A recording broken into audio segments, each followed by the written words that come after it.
কবিতা কেনেকৈ লিখে বাৰু গান।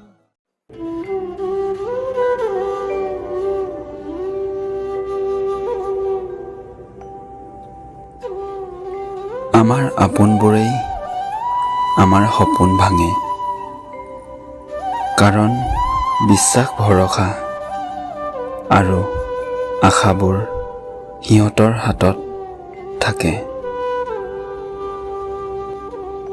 যেতিয়া আপোন কোনোবাই মনত আঘাত দিয়ে, তেতিয়া মৰম চেনেহবোৰ কমি নাযায়,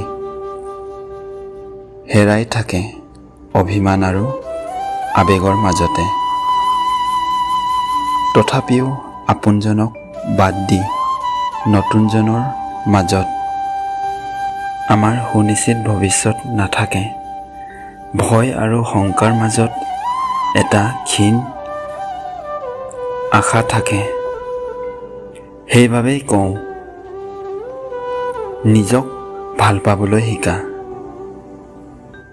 জীৱনৰ প্ৰকৃত সুখৰ সৌন্দৰ্য আমাৰ নিজৰ মাজতেই আছে। জীৱনটো সফল হয় নিজ কৰ্মৰ বাবেহে।